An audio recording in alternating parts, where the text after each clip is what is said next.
The other questions, 3, 4, 5, 6, they were reserved for women because they have to do with women in enterprise. So the first question was, what are the industries or enterprises that Muslims are involved in?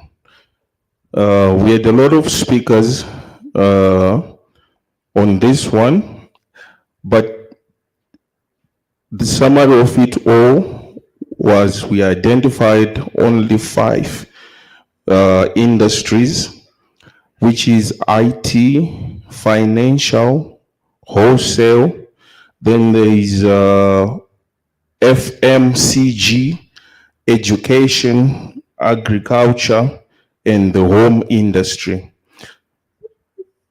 So these were the industries that we talked about. We identified them as industries that Muslims are currently involved in. Then on question 2, they said, what are the possibilities of partnership? Who should partner with who for what purpose? So to answer this question, participant raised an issue that there was a need to embrace a chamber of commerce, Then they say only trustworthy business people should be partnered with. Past business references must be used as a means to establish trust before engaging in partnerships. Then participants stress that the need to keep a good name as a Muslim is important in the marketplace, for it facilitates easy participation in partnerships. So we haven't yet discussed question 7 and question 8, but question 7 reads,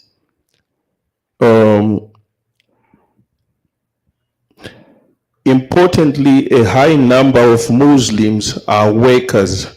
How do we ensure partnerships in their respective places of work to build networks of employment?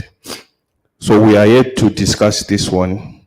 Then how do we ensure that Muslim workers are prosperous? That is question 8. We are also yet to discuss it. Alhamdulillah.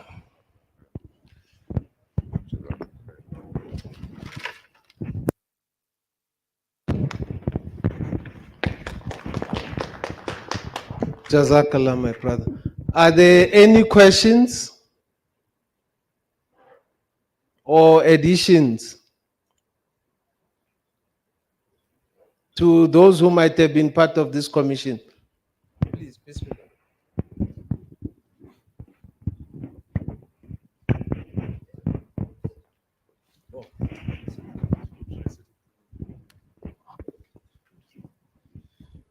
Assalamu alaikum wa rahmatullahi wa barakatuh. Just to introduce myself, my name is Asif Bulbulia. I'm part of the Muslim Students Association and also another organization called Women of Waqf. Okay, Bismillah. So,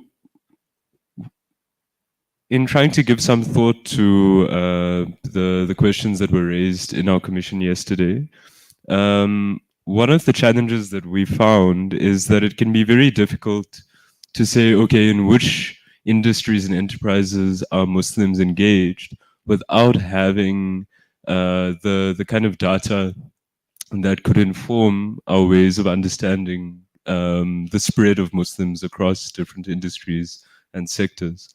And so, in as much as we could identify, okay, these are industries that we know of people that are engaged in different sectors, one of the recommendations could be that more research or surveys are needed in order to determine the proportion of Muslims that are spread out across these different sectors.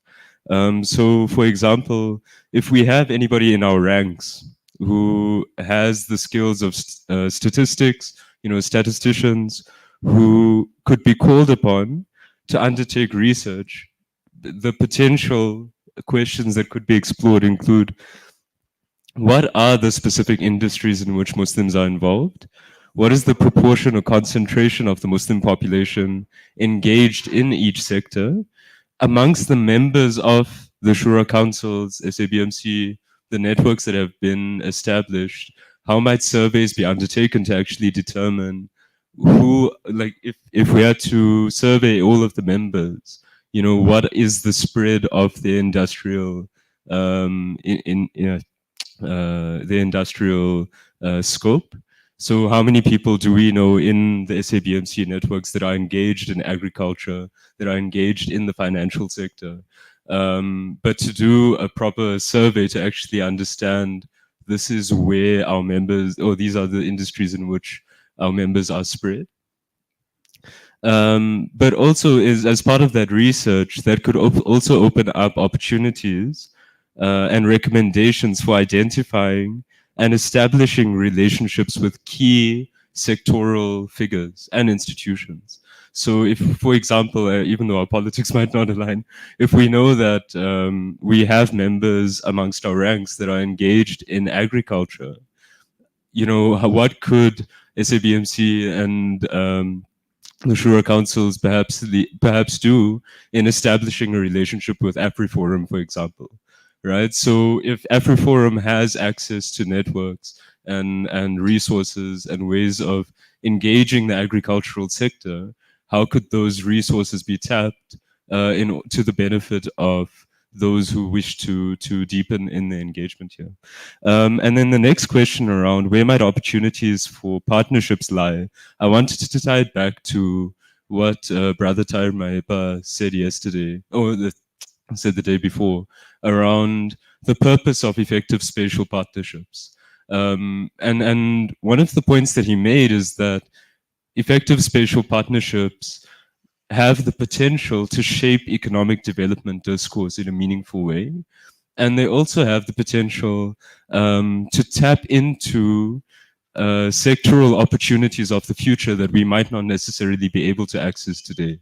So if we think about the sectors that we'd identified, right? So around information technology, agriculture, finance, education, for example, how might we then establish cross sections between these different industries? So, for example, if there are young people who want to learn what it means to be farmers, or who want to learn how to engage in agriculture, how might those who are farmers meet those who are educators, who could then meet those who are in the information technology space, right? So educators can work with farmers to develop, say, a farming curriculum alongside software developers who can then expand that across the board, or who can develop software that can be shared across the country, right? And so I think the opportunities for partnerships are quite extensive. I think the opportunities for effective spatial partnerships are quite exciting. Because I mean, we could look at the intersection between IT and education, and going into the online education space. We could look at IT and finance and entrepreneurship. So if they are, again, if they are like young budding entrepreneurs who wish to learn how to run a business, or who wish to learn what are the skills that they need to effectively generate wealth in a meaningful way, with the ethos and with the spirit of what this conference is intended to achieve, then education can be tapped into as a means of broadening those skills and deepening that. And just lastly, the last point around how do we establish more meaningful relationships with workers so that workers in these businesses can prosper? Brother Abdullah, I'm not sure if he's here this morning, But one of the I want to give credit to him for raising this idea.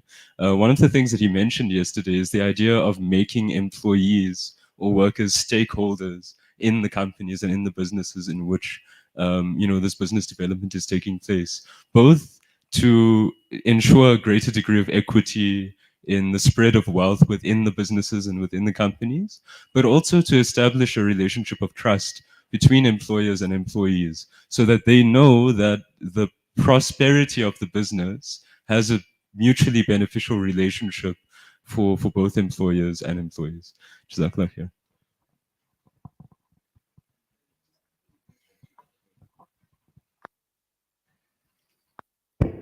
Any other question? Just switch.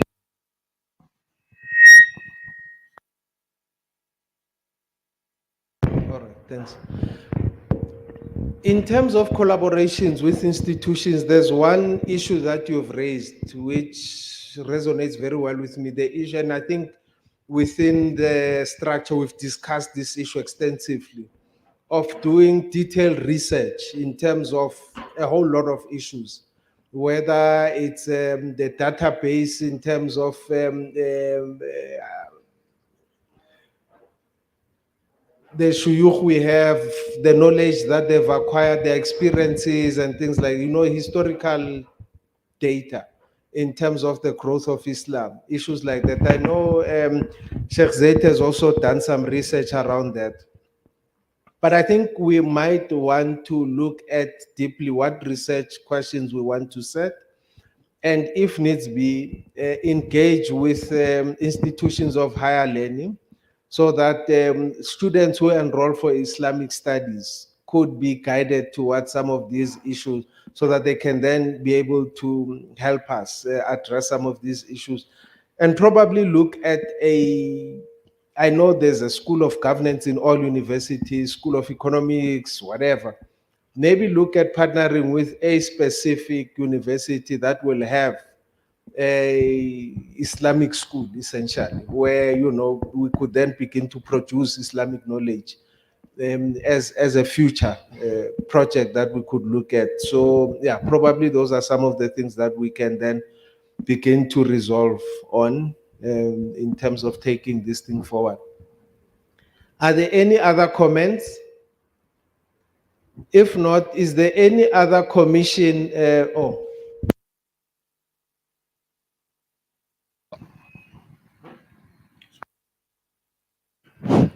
Assalamu alaikum wa rahmatullahi wa barakatuh. Izibusiso zikaMdali masibe kuthi sonke sibe noxolo sibe nothando. What I like to ask, if you are talking about the Muslim only, we can adopt, if we adopted those strategies which are combined with Zionism, which those economy that other people, they won't benefit to that certain tribe or religion. Why we are not improve the economic style? We are not talking, we are based on Muslim only, or we are talking the entire general people in South Africa? That is my question. Jazakallah.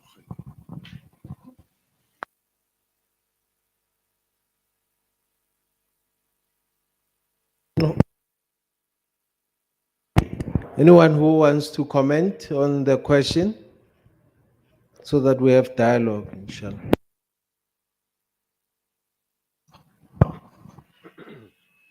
Assalamu alaikum wa rahmatullah. I think what is key is for us first, because we are in need as well, especially as the emerging or developing community. It's for us to strengthen ourselves, put us in a better position so that whatever that comes from us must be able to benefit others. We have an understanding that says Rasulullah sallallahu alaihi wasallam was sent to the Ummati, not to Muslims. We are the Ummati, but for that to reach out on other people, like they say, charity begins at home. until we are strong, until we are self-sustaining, only then we would be able to affect other people. But if we are going to say, let's bring them on board, you are likely to bring conflict. So you rather start with these 5, 10 people that are here that remain the core of Islamic development in the country.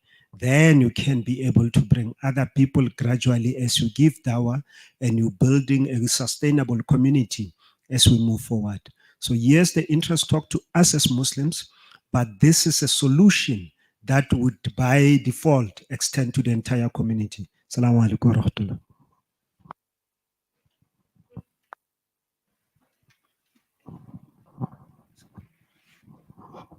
Assalamu alaikum wa rahmatullahi wa barakatuh. I just came maybe after the commissions have given their reports, but I think in the response maybe to the question that the brother has raised as well, it's very important because at the end of the day, when you look at the status of Black Muslims in South Africa, we cannot really isolate it to the state of the general Black community. You see, we are a reflection of what Black community it is in South Africa. In terms of your poverty levels, economic development, and so forth and so on. But in this kind of situation, I think it poses a very opportunity for us as Muslims as well to be able to be what God has placed upon the Muslim, which is change makers. A lot of people will always talk about this, that sometimes as Muslims, we become the consumers of change, not the makers of change. We follow whatever's happening there. And this put us in a back foot, by the way. So, and therefore, once we start by ourselves first, we can be able to then say to the greater community that seeks what we are trying to do here and say, look, we've got a working example. Come, let us teach you how we do it. And this thing. I was reading, actually, in one of the journals, was reading, this guy was explaining the spread of Islam in West Africa. Especially in your early, those days, pre-colonial period. One of the most prevalent thing that was happening then was that, witchcraft was a very serious problem in those communities. Witchcraft. I mean, it was a big thing. One was witchcraft. The second, it was the tyranny of the rulers, then the king. And they say one of the things the Muslim ulama used to spread Islam in those regions was that they brought solution to these problems. So first of all, they would cure witchcraft. You see, whoever had a witchcraft problem, using your Quranic method and systems and all these things, they'll get rid. Now people saw that, oh, suddenly here's a solution. Secondly, when you look at the jihad of Uthman Tanfodio, it was based on those analyses where the king were overtaxing the people at that time. He started jihad, so it gained wide range movement in such a way that this kind of leadership system, it is still prevalent up to this day in countries like Nigeria. So what am I trying to bring home to is that Allah has placed the Muslims within the leadership role and to be able to provide solution to the communities in which they find themselves in. Do you see? And that kind of leadership, it can only come about if we ourselves are empowered and have strategic ways in this thing. I remember once somebody, last one, by the way, was narrating a story of Chief Mangosuthu Buthelezi. I think the Muslims in Durban had a big function. Actually, it was the late Umar Moleleki who told me this. So, Muslims, they like to invite in South Africa, like to invite all the dignitaries and give them dawah in public. Whether it's good or bad, that's another story, Hey, become a king, Islam is good, it will change your life. And then Chief Mangosuthu Buthelezi said, yeah, it's true. Isn't it we've got some of our people in your religion? Let us see them first. Let us see them first, and then we will this thing. So I don't know whether they have anybody to show up to now.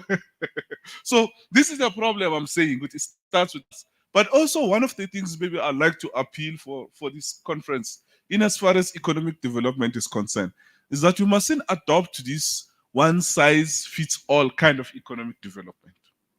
Because we are all not the same. We are not on the same economical bracket.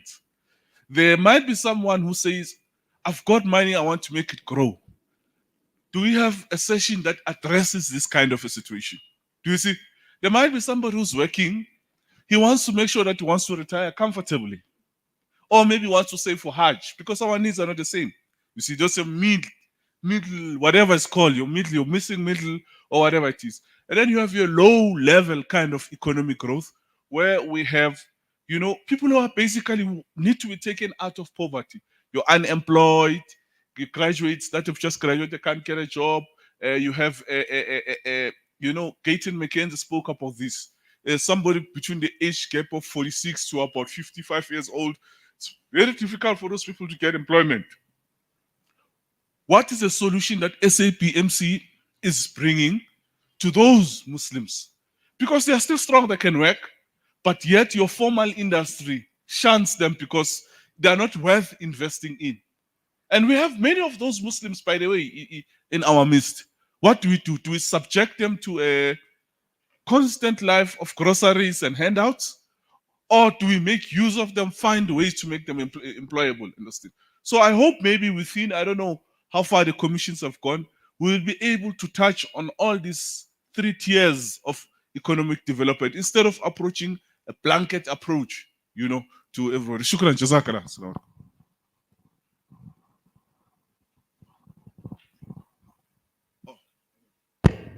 I don't know what to say. Who should I give it to? Okay, Bismillah, Bismillah.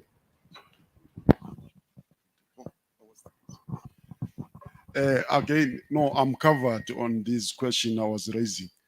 But economically, once somebody rise up, he's got a proud. Like the time of the prophet, one man, he went several times to the prophet. He want to be rich. Once he get rich, he doesn't give zakat, he doesn't give lila. We will have those challenges. That's why I raised this question. Because this question, you see it now, we got a brother who are mostly wealthy, the Indian brothers. Sometimes they don't want to improve us economically.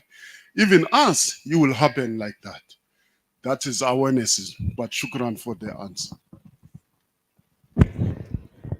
Just to also emphasize that the reason we are here, it's to organize ourselves and to learn from those who have walked the road. Bearing in mind that no one owes us anything, but it is up to us to pull ourselves with our own bootstraps. No one is going to come and pull us out because they don't owe us anything. Our biggest challenge has been ourselves, where one, we don't want to be led. When we have structures, whether it's in a locality, whether it's at the regional forum or national, I can do it better than you. I deserve to be the Amir, not you. And we keep pulling each other down.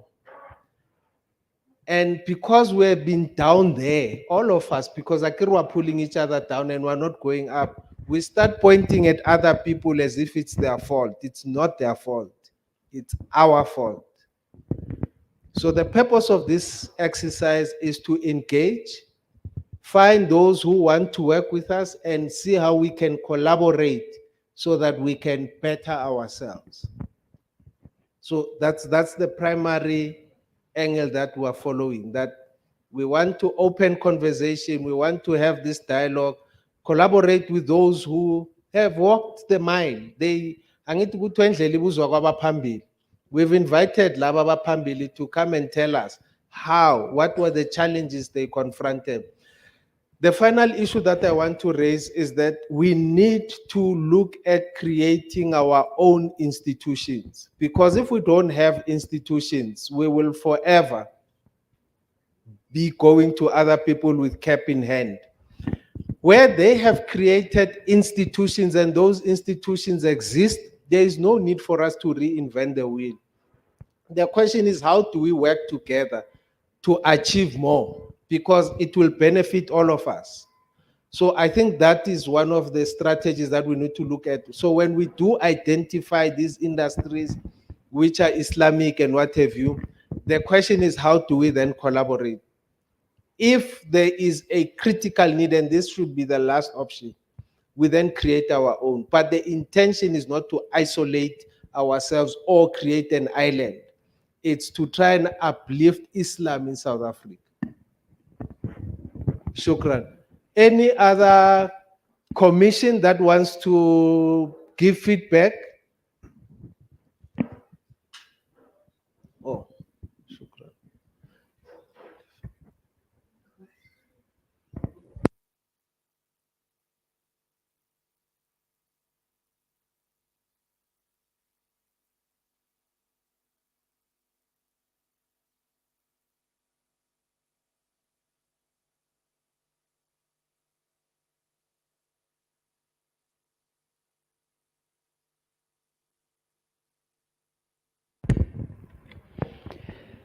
Assalamu alaikum wa rahmatullahi wa barakatuh. My name is Kayaletu Yakub Janobu. I'm from the province of the Eastern Cape, the rural of King Williamstown. To start off with this commission, the questionnaire that we're looking at is actually a vast for a whole country, which is a problem that is facing everybody. It is not easy for 1 hour to answer all these questions because we have to do the investigations, we have to do the researches and all those sort.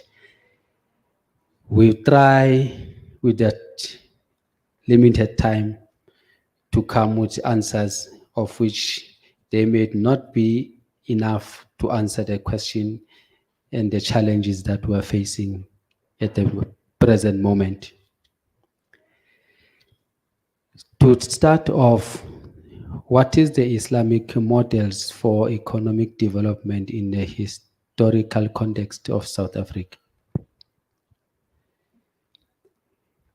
We have identified a lot of things, and more questions comes up when we have to simplify and to come to the answer of how this thing can be achieved.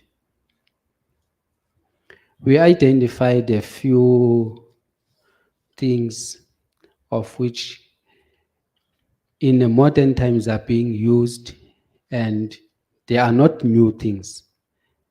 They have been there, but just everybody, when doing something, will come up with its own new idea. So we have to improve on what is already there.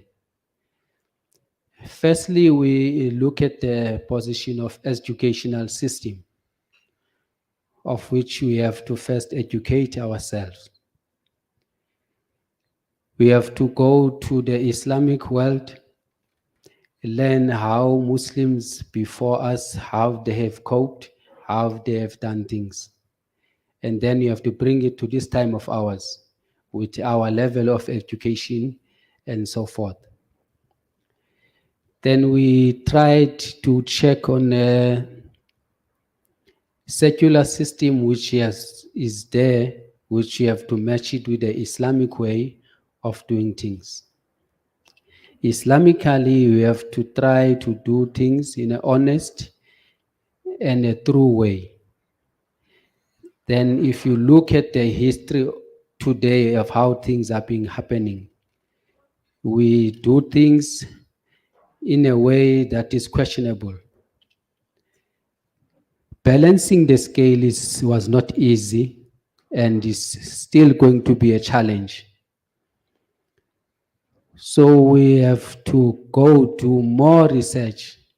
And on my thinking and as an advice to me, I think this questionnaire should be given to people that presenting the provinces that we are. Take this questionnaire, go back, do your research, try and find answers. And then email it back to the Shura and that we as the province of Eastern Cape, we have found these answers to the questions that were posed, that were before us. This is the investigation and the researches that we have done to answer the questions. Education system that we are in, there is still a lot of challenges because there are a lot of things. You go to school, you will be taught more things that are not economically. You'll only come when it comes to economically, when you come maybe at a high school level, of which most of your time before you didn't even know nothing about economics. So these challenges are not easy at all.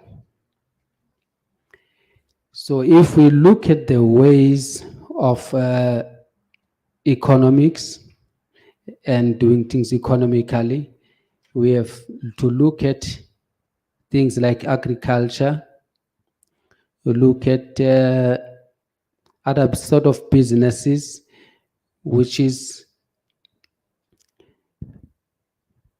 skills development, which is needed. And then we have to look at things to have some funding, so to start businesses. Some people, they have ideas of their own, but we have to emerge, and how do you sustain them? If you look at the social economic development,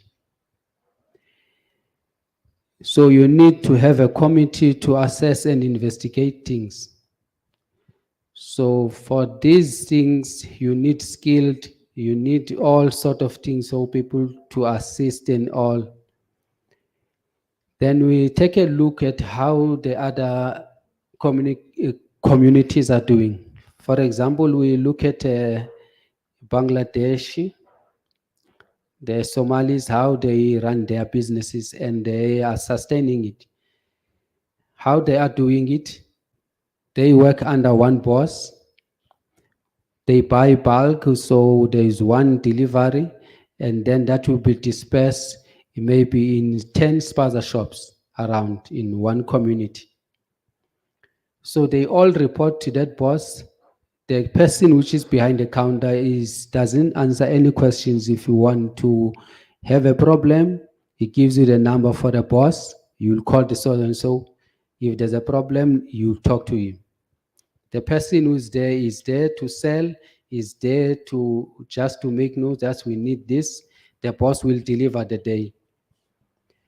There are a lot of different strategies that we look at.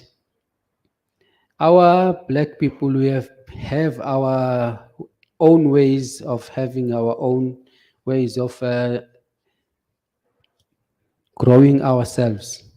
Like if you look at Stockfell, for example, it's the old way of doing things in a community as a collective. Maybe 10 people will start with 100 rand, each one giving each month 100 rand. They will save it, put it to the bank, so that is the safekeeping. Maybe they will loan it out to people. Sometimes there's also a risk of you loan the money, the person doesn't pay back. Those are the challenges that we'll have. If you look at this other big organization, how they do today, because they advance from those small businesses, and now they develop a way of doing things with people, how to do with the paperwork and all that. We have to be pay on time and all those things. So my brothers, this is not easy at all. But for a learning curve, for everyone must be able to learn. Firstly, we need skills. To be skilled, we need to be trained. We need people that are already versed on the field, so that to assist. As the brother was saying, that's why they invited all those people, so that we can find ways of developing ourselves as the black community. My dear brothers and sisters, we still have a long way to go. This is not a shortcut way that we have to done. We have to try and look at a lot of things. We need to stand together, work as one body, where everybody will put his hand. Then we will have to have a good leadership and look at the history of how those people that were before us as a leadership, how do they do things? How do they work? As Black Muslims, we are mostly divided. So we still need to go far to strengthen our strength, our trust between each one of us. So we have a common understanding. So we can get the solutions that will lead us to the straight path, to this proper way of doing things. As we look to the ways of prospering and changing the way we are as Black Muslims, as one brother said, we have to get rid of these mahala things, that we always get something for free. We have to try to do something that you work for what you have, you must work for it. Don't expect to get it for free. That's how some of the people get to be successful, by working hard day to day. Everyone has to play a role in this.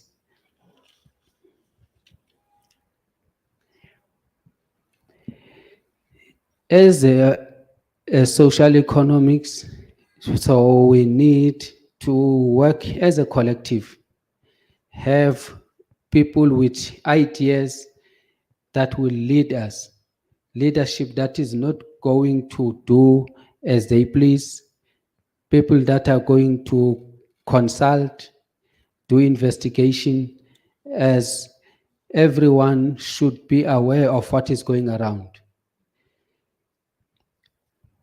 Then we said, if we can have, for example, we go to these organizations that are already there and they are doing well.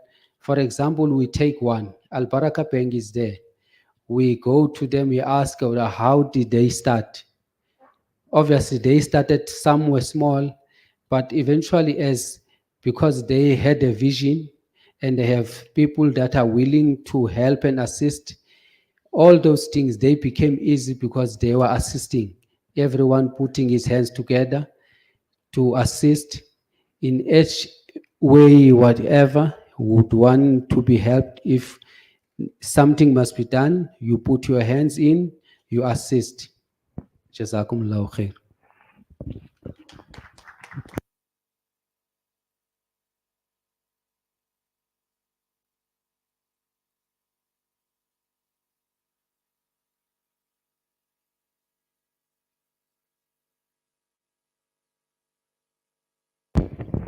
Are there any questions?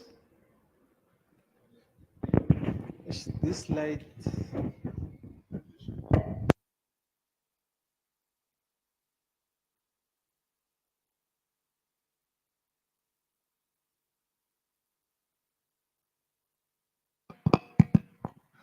Bismillah ar-Rahman ar-Rahim. Salatu wassalam ala Rasulullah. Assalamu alaikum wa rahmatullahi wa barakatuh. One of the discussions we had yesterday in the same meeting, sorry, too early in the morning, I can't remember what you were called. Commission, sorry. One of the things we talked about yesterday was the reminder that we are not a minority. We are a majority within a minority. So when we speak about our participation and relationship or participation in national, economic national participation, we need to remember that we have our brothers who are outside the minority that we find ourselves in, and we need to necessitate those relationships, because by moving into this minority enclave or the mentality of minorities, we are disadvantaging ourselves. How can you be taking yourself from a bigger market to a smaller market? We remain black and we remain very relevant, and some of us come from the townships, and we need to resuscitate those relationships. Yes, we have extended families who come from different parts of the world and some of various descents in South Africa, that we need to ensure that we strengthen those relationships because of our religion, but at the same time, we're South Africans, and that has to be reminded. That's the first point. There's the other point that we talked about is we talked about the Bengali and the Somalis. It's a minority phenomenon. For me, it's problematic because it emphasizes this inherent capability of the other, that they can make it and we as black people can't make it. It is not true. For some of us who had a chance to go to Mogadishu and Bangladesh and India, you know what the situation is there. And the reason why they make it as much as South Africans made it when they're outside is because of the minority concept. So let us not emphasize this inability and inherent inability in us as black people of not making it. And then we're going to make references to Somalis as if they're inherently capable than we are, or the Indian people of Indian descent or Asian descent are more capable than we are. They are not necessarily, because where they come from, there's no success. If you really think about it, during the 70s and the 80s, 90s, prior to our liberation, South Africans were regarded as cream of the crop, people like Hugh Masekela and all others, because those people that were imported out of this country were top of their game. And when they reached places like London and New York, they were regarded as the most creative and smart human beings. Similarly, those people who come to our shores are cream of the crop of where they come from. And here they thrive. So let us not emphasize this thing of this inherent inability and within us, the inherent disability of doing things. We can do it. And I'm not quite sure whether using the reference point that we're using, which in turn points the fingers at us as, oh, look at the Somalis are so successful and you can't make it.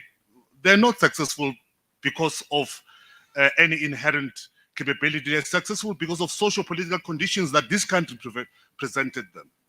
And that's why I'm saying, therefore, we need to exploit those capabilities and emphasize our relationships with our brothers outside this minority grouping we find ourselves, because we do remain black South Africans. We have brothers, yes, indeed, within other Muslim platforms and societies, but we remain black. And I don't think we should throw that alliance and affiliation simply because we happen to be Muslims. Yes, we are Muslims, but at the same time, we're also Africans. And I think one of the points that we've missed yesterday was that we tended to concentrate much at creating affiliations with our Muslim brothers, which is okay. But I have other brothers who happen to be Zulus, and I'm part of them. Why must I not talk about how do we merge and come up with a bespoke platform that will merge both me being an African of township descent and at the same time being Muslims? And I think that's a discussion we should have. And we did raise it in our commission yesterday. And I don't think the presenter managed to capture it well. But it's something that I'm very, very, feel strongly about, because I'm passionate about, because we tend to emphasize this Islamic economic affiliation first, forgetting that we live in the townships, and that's, for me, is priority number one. And we can bring, therefore, those capabilities into the platform that we find ourselves. Thank you.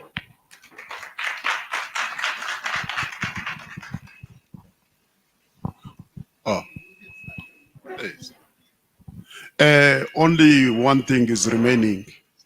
We say SABNC must form the committee that will be liaising all the provinces.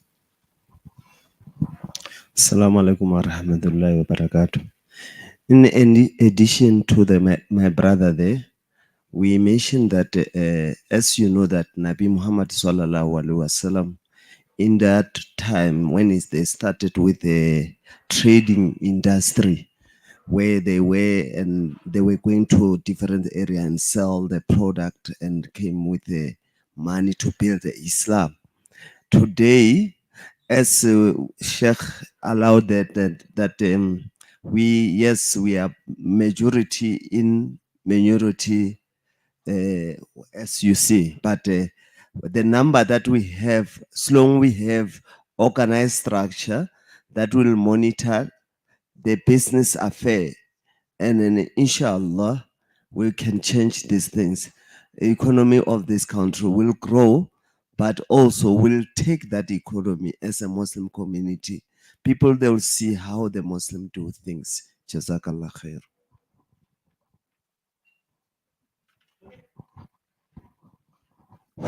Okay, Assalamu alaikum wa rahmatullah. I think maybe there is one issue that maybe as Black Muslims in the township we have failed to take advantage of. It is both a situation that have been mentioned here, which I agree with it. You know, we are at an advantageous position. Number one, we form part of the whole Black community in South Africa. But secondly, due to our religious affiliation, we are part of the global ummah as well. I feel that somehow maybe we were supposed to leverage this advantage that we find ourselves in. By being a Muslim, basically, it means that you are exposed to a whole lot of things that your normal a Christian or your normal Black South African is not exposed to, which is a fact, by the way. I mean, if you look at the Muslim, the amount of people that he sees, I mean, just a simple situation that we share a masjid with our Indian brothers who are running very big and successful businesses. Do you see? That should be an advantage economically. Not to beg, by the way, not to beg. Not to beg. But it should be an advantage because we're supposed to take that business flavor, business acumen, business skill, bring it into the township. You know, we were exposed to international brothers, whatever it is. Your Somalis you spoke about, your Bangalis you spoke about, wherever they are in this thing. And so it gives us basically the position that we find ourselves in. It's a very, it's an advantageous situation in all angles, by the way. But that is where maybe our starting point should begin, where we say, how do we then leverage this to improve ourselves economically? You know, I can give a whole lot of examples that, but I think this will need proper workshops. Maybe that one of the things that should become a resolution here, that let's go down there in the ground, create these kind of economic development committees within various Black Muslim communities in South Africa, where we train people about things like this, where we train our people about things like this, but also becoming part and parcel of the township structures that are there. I mean, there's a group that I belong to, it's called Vugataki. You know, these guys, they're promoting local businesses and this thing. And I really don't understand why we are not there. And there are many others, you know, your township forums and all these things. So these are some of the things probably I feel that should become part and parcel of the resolution within our thing. But not only that as well, it would seem as if we need to go beyond your economic strategy as well. The psych, I know there's a speaker I wanted to bring in who was going to speak about the psychology of economic development. But late minutes, you know, you had some prior engagement and all these things.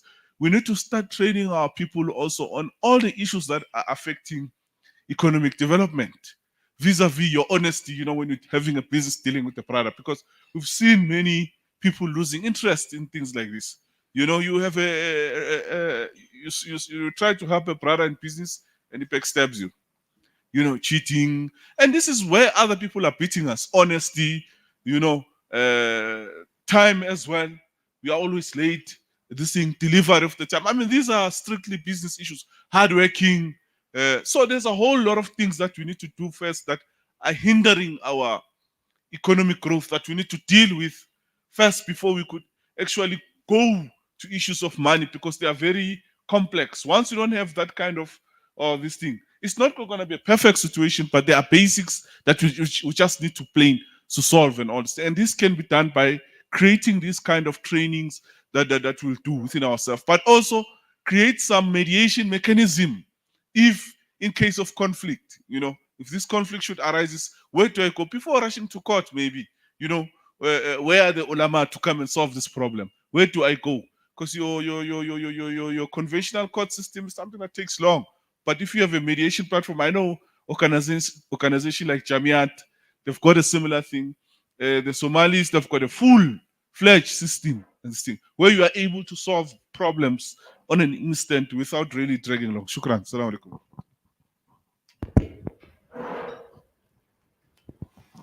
There's a hand on that table there.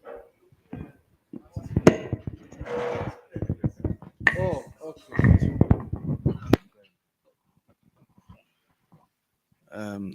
Sorry for that. Assalamu alaikum wa rahmatullahi wa barakatuh.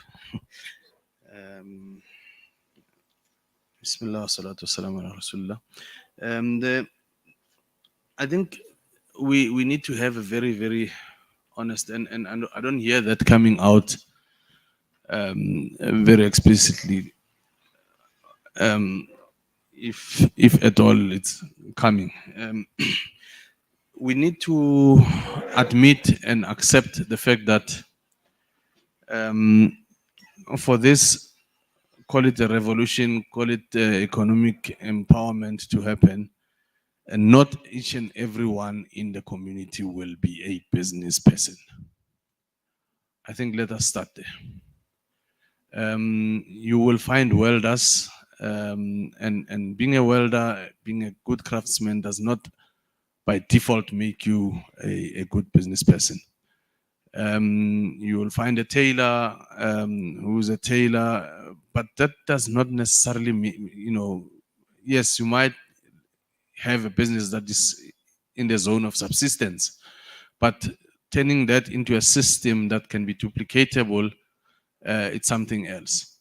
And by the way, the classical definition of a business, it's something that you can live for about 3 to 6 months, and you'll either come back with it having improved or where you left it.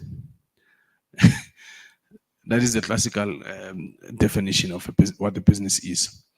Now, the point that I want to make, therefore, is that I think amongst the discussions that we are having, we really need to put emphasis on education as well. Whether it be vocational education or whether it be academics, we need lawyers for that matter. And for us to therefore begin to call ourselves as a Black Muslim community, a community indeed, we need to be able to have lawyers, we need to have doctors, we need to have teachers, we need to have different levels of professionals who should be able to assist us in building institutions that define a community, whether it be social welfare institutions, whether it be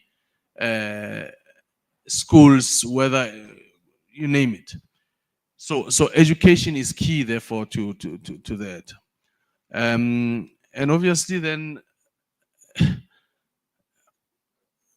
the etiquette with each other, and obviously, and I know this has been covered, the fact that certain external communities are able to sort of, on the face of it maybe, or in real terms, succeed in what they are doing, whether it be business, whether it be in community building and whatever, there is something, a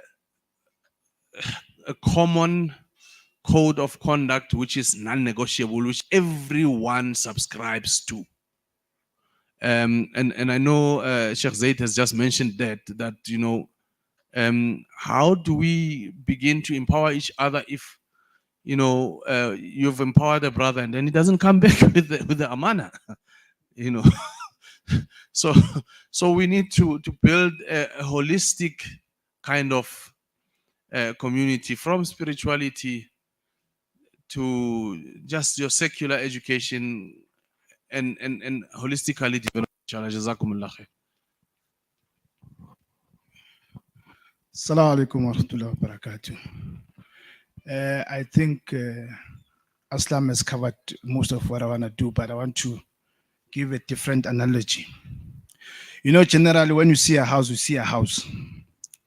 Before it became a house, it was an empty stand. Before it became an empty stand, you had a town planner who comes in and plan these things, how the township is going to look like. And as soon as you have a town planner, you have what you call an architect who will design the house. And within that process, ultimately, as human beings, we see the end product, we see a house. Now, before it got to a house, we've got a plumber, you have an electrician, you have a carpenter, you have all these people, a tiler, all those people. All combined, they create this beautiful house that we see as the end product. So what I'm trying to say with that is that I think we are all now dealing with a house. As Black Muslims here, we're dealing with a house. We haven't gotten to a point where I think we should go back and say, what is the purpose of a town planner in this case? Because we can deal with these issues that we have here. Because a town planner will say there's a servitude here, we cannot build here. An engineer will say, no, we need this type of foundation because the soil is not like this here.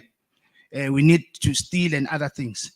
And all these things, we need to go back and say, how do we then, before we see a house, that's all these components that I spoke about. How do we then use all these components to create this house that we want to see as a beautiful house? So in saying this, I'm trying to say that we probably need to sit back, do an intensive research. Get a whether you want to call it a study committee, think tank, whatever word you want to use. Who then come up with a framework? That framework will deal with these things that I'm talking about. I'm using an analogy of a house. Now we'll deal with a plumber, we'll deal with the electrician, we'll deal with the carpenter. So it's when we sit here and we create this beautiful house, we all know our contribution. If I'm a plumber, I know what is my contribution. If I'm an electrician, I know what is my contribution. So that goes to a point of saying we cannot all be businessmen, we cannot all be alims, we cannot. So we tend to understand all these things. How do we come and how do we build this beautiful house? So I'm saying we need to really think and you know, I'll make this example. If you live in a house that's got black tiles, you can get away with not cleaning it for 5-6 days. But if you live in a house with white tiles, you cannot get away with not cleaning it for 5 days. You know, you 2 days is enough. You clean. You know what I'm saying? So that's the whole point is we need to change the mindset and start looking at things and move away from a black tile and go to a white tile. You know, Jazakallah khair.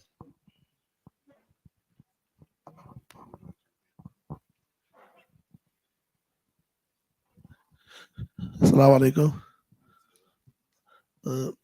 Brothers, you know, I was going to say, don't we need some guidelines? You know, we come from different provinces, different shuras. We come from the townships. We know the challenges from our townships. We know what our people need in the townships. We know we've got the elderly, what they need. Being poverty stricken, we know what the problems are. We've got drug problems in our township amongst our young Muslim youngsters because of joblessness. We sit with young black Muslims who went to universities and colleges, who are sitting with degrees and diplomas, who are what's the name? Who are dwelling and they are drowning in a pool full of drugs. And this ills of our Islamic communities. Because sometimes when people convert into Islam, we expect a change. You know, both spiritually and if they have the others like education, etc., then we need to come in. But where do we come in? Do we have the necessary leadership at hand in that province, in that area that could address these kind of issues? To me, I think the Black Muslim Conference SA is to look also at those areas. And as the shuras are going back home, can we say that the provinces must go and sit down? We have scrutinized a lot of these issues. Can the leadership then come with a list which will be set up as guidelines and say, guys, we are not going to wait for another 12 months to address this. Let me give you an example. I know this is an example that we may not like, but take the tablighis when they come out of the Ishtima. The first day they go out, they are going to get a person to go for 3 days. It is because they are serious. We come out of here, we go home, we slept in a hotel, we ate nice, alhamdulillah. We met our Amir. I didn't know Zaid Langa, I didn't know the secretary, I didn't know who. Alhamdulillah, I know them. What did I learn? What is that fruitful that I'm taking back home, that I'm going to implement? So much so when I come back, we are no more 27, we are 57 empowered black Muslims to come to the SABMC with monies in our pockets without being sponsored, because we went back and home. We went back to work upon decisions and resolutions that were taken from the conference. Can we say in 3 months there will be a steering committee, these things will be dealt with, the economic development will be dealt with, educational issues would be dealt with, send them to the national leadership, let a paper be drawn up, let it be circulated, let us know what are the weaknesses, what is our strength. And then from there, we can take it. We know we also have a lot of privileges. We are sitting with a government that claims to be resourceful, of which there are resources. But we know these resources, sometimes these people, they put their hands into the till unlawfully. So these are also challenges that are against us. Because if we go out to go and prepare our people economically with government funds, like farming and etc., giving loans to the youth in business and so forth in government. We know these things are hard to get. But SABMC must go back, strengthen itself, look at these things. Let us get away as Muslims to get away from the wrongs that we know government is doing. Try and do it our way, constructively, in saving also the soul of our people.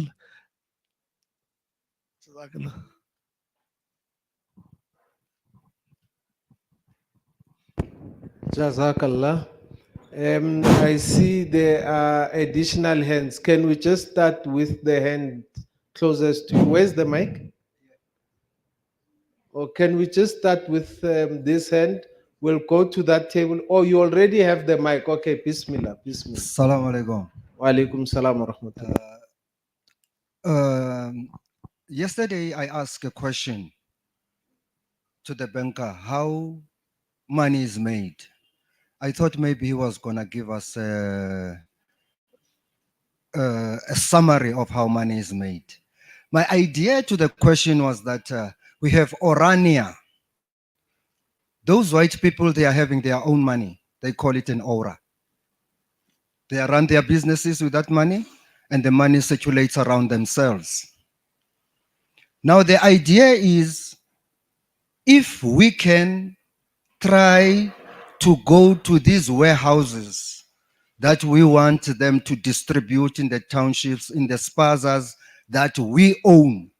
When I say we own, the ulamas in those townships, they can go around depending on how big the area is and establish one spaza. And in that spaza, every Muslim family must buy a share. When they buy a share, then they know even if the spaza is, you have to pass 4 spazas before you get to it. But you know, if you do go to that spaza, at the end of the year, you have a dividend in that spaza. I applaud the brother who says, not all of us are business-minded, but all of us can buy stakes into businesses. Same applies with the wholesalers that will be delivering. We can go to them and say, we want to buy a stake of 5%, securing our interest. These are the spazas you'll be delivering to, whether we pay in full or we have an interest in them. I mean, we fall short of the stock that we want to buy, but at least our shares in your warehouse is a security to that interest, to that credit. And the other thing I want to raise is that there is so much that we can do. We have fields in the township, people that are handy. There was a time I saw on television a brother in Limpopo and in Durban, they were making diesel out of plastic. This is simple distillation. I am from the petrochemical industry. That is simple distillation. We can do that. We can allocate guys who are interested in that. We can build the material. We can use the 20 drum paraffin drums. We can make a distillation column out of it. We can distill plastic. We can produce diesel. We have brothers here who own bakkies that they can buy from us. There is also a system of hydroxy oxide. Those who use petrol, we can produce gas out of water. We can buy from ourselves this system, put in our cars and drive. Petrol is expensive. We can introduce that to the taxis. All we need is to get together, not talk about what ideas we have. We have ideas, we just need to implement them. As people, we can come together. And the other idea I have is based on how money is made. We can be like ShopRite. Of that spaza that you all have shares on, you can have coupons. You can make coupons for them. Every end of the month, you buy coupons. You know that every day I need bread. I have a coupon to go out and buy bread in our spaza. That spaza is having money before you buy. They know already that we have 10,000 rand this month from our coupons. People are going to buy with 10,000 rands if we are able to do that. And I think I should stop here, brothers.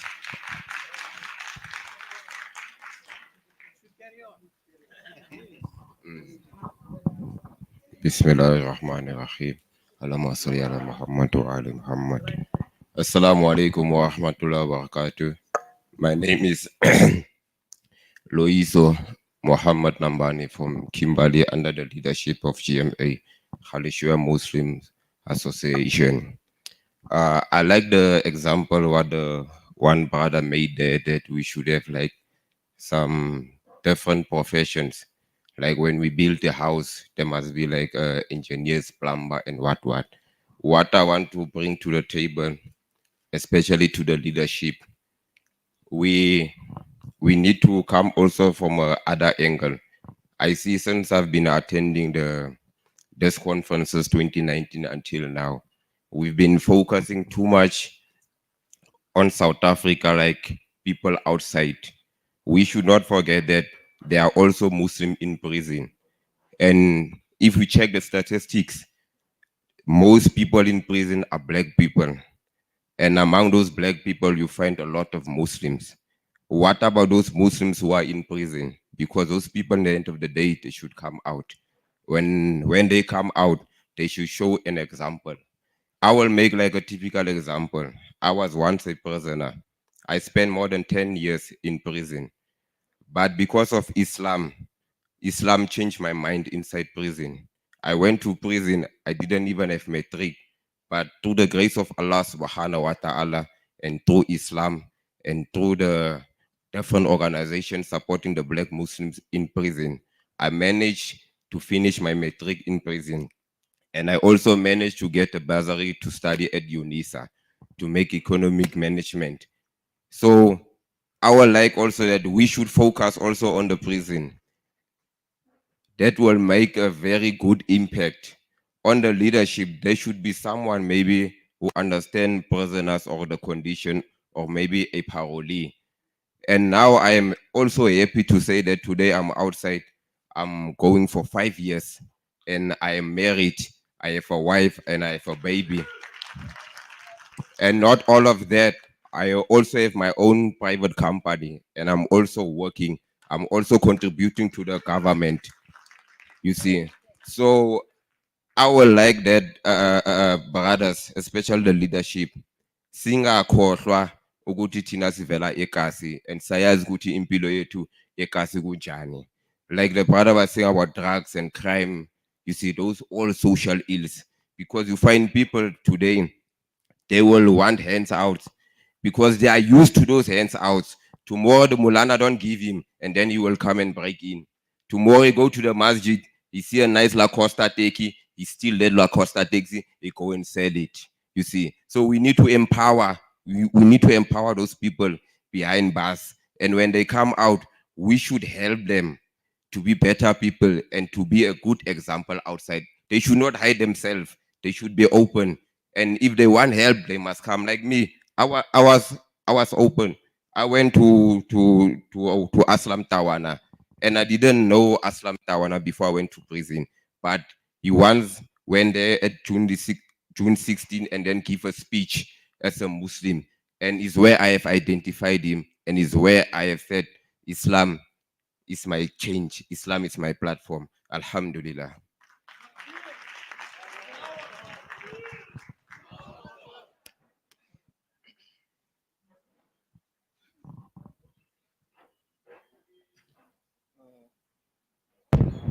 No, my Salam brother, alaikum. yeah, I think you've had. I just wanted to add something to this. There's a sister who's got a business, and there was a mother who stood up and said how they can try to connect to that sister. Let me advise you and say, buy a steak, ask the sister to expand herself.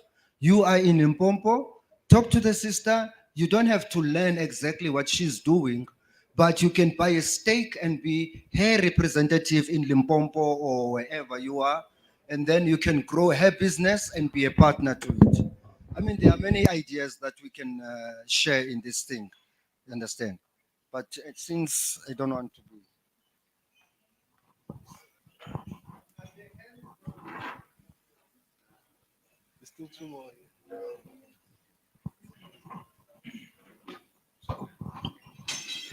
Bismillahirrahmanirrahim. Assalamu alaikum wa rahmatullahi wa barakatuh. My name is Ali Ngubelanga. I am from Kokstedt, between Kokstedt and Matatiel. The point that I want to raise, especially the things that we can start changing, it is our youth.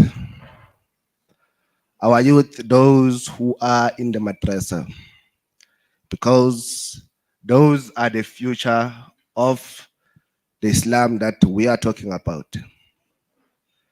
And I find a failure in most of the madrasas that are there outside due to that they are not shaping our youth to be able to face the life which is outside after they've finished or they've graduated in their Islamic studies.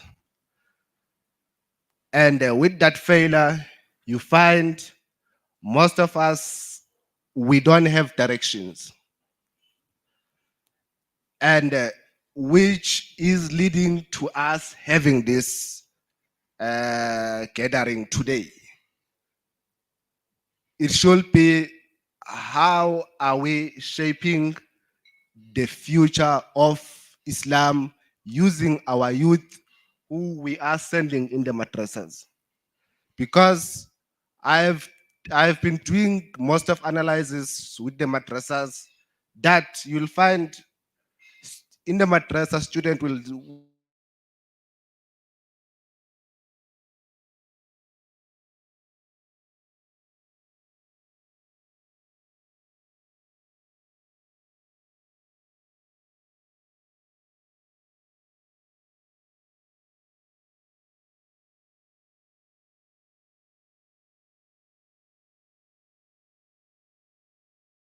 to place them to change the future of our black Muslim or the future of Islam. So I think our discussion should be there. We are walking the road. We have seen the road, but the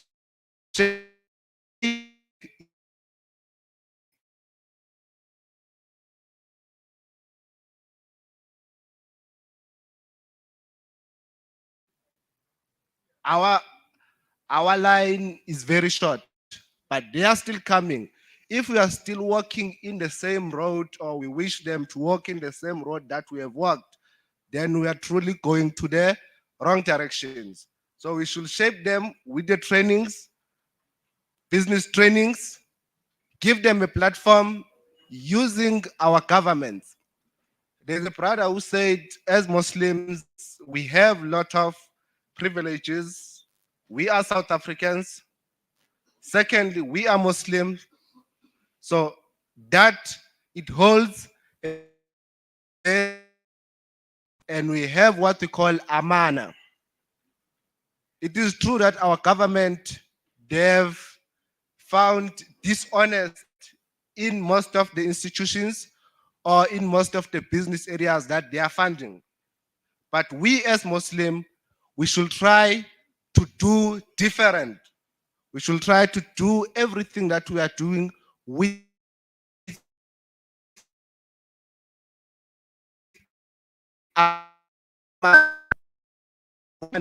any funding that we are for in order to change our Muslim brothers and shape the future of Islam. Wajazakumullahu khair.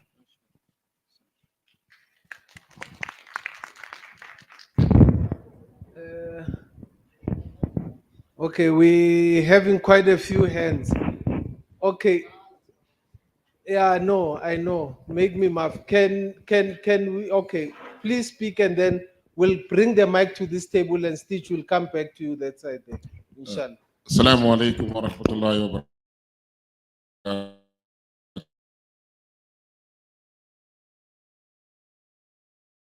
Myself again. I'm Molana Yusuf, and Alhamdulillah, I am the chairperson of Vukuzenzele Muslim Community of the Eastern Cape. Alhamdulillah, my representation is here as well from the Eastern Cape. It is my also second time into the conference, Alhamdulillah. I just want to elaborate more on what the brother just said now. You know, graduating from Darul Uloom in 2004, we managed to get 2 odd jobs in the masjids, which didn't last because we weren't pleased with the salary.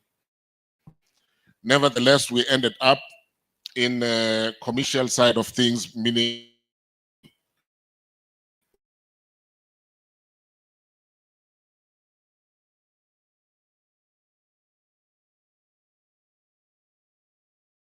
it's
valued bond. We need to accept that. We are still learning. We are all learning. And then my point is regarding the commissions is that I understand that, but we had, I feel like did not understand exactly what is being asked from. Move from question number 2.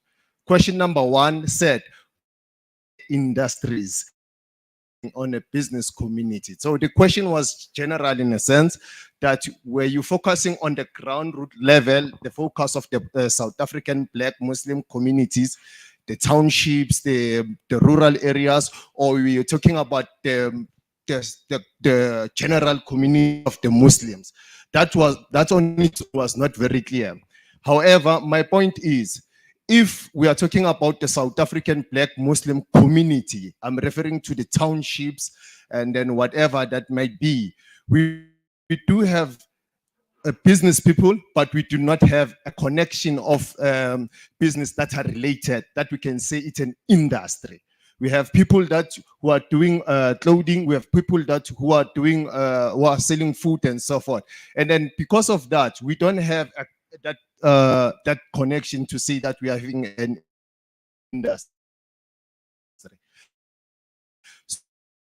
So I was saying that to what the solution or the from this conference, and then he made an example. Let's say we get a 60,000 rand, and then 60,000 rand, he said he must contribute it to the education and so forth. I understand that, but I'm saying that these organizations currently that are funding students for these educational programs and so forth, the social once the program whereby they were supporting this students that are. So I'm saying that we are doing one thing over and over again. Why don't we take that 60,000 rand and then we invest it in one imam in one masjid, because imams are doing double jobs. That's why they're not even there in the masjids.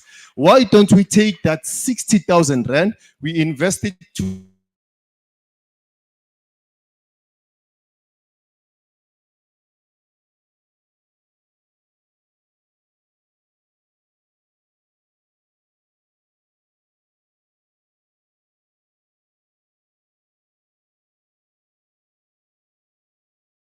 contribute another 60,000 plus this 12,000, we've got 75,000 rand.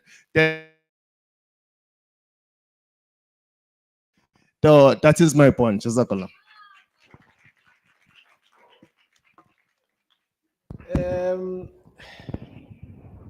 I can see you are violently raising your hand. No, it's fine. Can you be the last one, please? Can you just be the last one on this issue and then we close? Shukran. Thank you very much. Firstly, I thank Allah for the Torah. I thank Allah for the Injil. And I thank Allah for the Quran. Yeah, brothers and sisters, I just want to say one thing. Let us not tell us or give us lies here, because we know the problem where it lies. We are our own problem. We've got ulamas here that have studied abroad, like myself and others. We've got people that can go abroad and organize the funds for us. But it is so quick for us to criticize or brush every human being that is not black with the same brush, which is very wrong of us. Instead of getting the cure, we need to understand exactly the root cause of our downfall as black Muslims. Because we know what is our problem. It is us. We are our own victims. One is jealousy, that we know of. Two, we don't want to see one another to grow up. Instead, we want to drag you down. So at the end of the day, brothers, we've got ulamas here. We've got think tanks that can do the job for us. In Cape Town, for example, Sheikh Zaid knows about it. I asked the brothers that were with me in Madin, guys, we read, write, and sleep the language, including a brother here, Abdullah Plex. that studied in Kuwait. Why do we need other people to stand for us if we can read, write, and speak the language? Because we can go to the Middle East on our own. But no, we still want the ice cream dower. It's not on, brothers and sisters. It's not on. Let us stand up. These commissions won't help us at all. Two, if we say we're going to invest in a certain bank account, we don't know what is the bank account of this conference now that we're talking about. We don't know it. Whether it comes from a certain shura, somewhere else we do not know. Because nobody told us exactly what is happening. Where is the bank? Whereby we can go and do something about it, put whatever we have. Because I can, because I afford. The next brother and sister that affords can do the same thing. Brothers, we need to look at what is the root cause of our downfall. Instead of going to the Indians and Malays, yes, they are also problematic somehow, but we are 98% our own downfall. So we need to stand up and pull our socks together as Muslims, as South Africans. By doing that, Wallahi Rabbil Kaaba, we will go forward. Because the brother just mentioned thing which really disturbs me about the imams of the mosque. I remember I once started with 2,000 rands in Cape Town to run a madrasa. I mean, what am I going to do with that money? Then I said, now let me go back to school. Let me go back to UCT. Let me rather go and study. You know? So at the end of the day, brothers and sisters, I'm saying, let us pull up our socks, please. Let us invest in our own. And I'm asking what you call it, the leaders of this conference, brothers, we know the solution, and you know we do have the solution, but we need to look at the root cause of our problem. Instead of getting the cure, what is the problem underneath? Which is, it is us. You know why? Before I close. Assalamu alaikum. May I just humbly interject, please? Okay. Because in all humility, I think we need to just to be careful of time and also be considerate of, I think you may be one of the brothers who's supposed to travel, and somebody talked about time. So may we please not, let's be guided by even the comments that were made to say if we can keep things short. The sisters are yet to present, they've been sitting, and I think it would be a time waster if we just go on and on. Okay. In all humility. Thank you. No, I do understand. Thank you. Thank you. I know the truth hurts, but it is the way I'm saying it. Thank you. Shukran. We are our own destroyer. Touche. Thank you. The truth does hurt, even truth about time and us actually being very real with ourselves, you know. Assalamu alaikum wa rahmatullah. Ke Mamolefe Sihume. I usually, when we greet, you go Assalamu alaikum, which is a dua for everyone. But there's also, I always say to people, you know, we have a center. Center is Islam and also who we are. And hence, even when I greet, I always say Pula.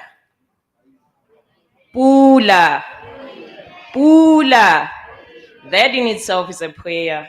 Because if you remember, for those who were here on Friday, Ndatengosi spoke about water. We talk about leadership and he talks about water. You know, and I think it's quite relevant. I'm going to take from him the relevance of water. Pula ke metsi, it's water. And there's a Zain Bika Nasheed that talks about how rain feeds the soil, and there are sprouts that come from that rain as a result of that rain, which is the mercy of Allah, which is what we are praying for since we've started this journey, and we continue doing that. Hence the greeting Pula, because we pray for that restoration. I'm going to invite the representatives of the two groups or the two commissions from the ladies' side to share their light with us. Sister.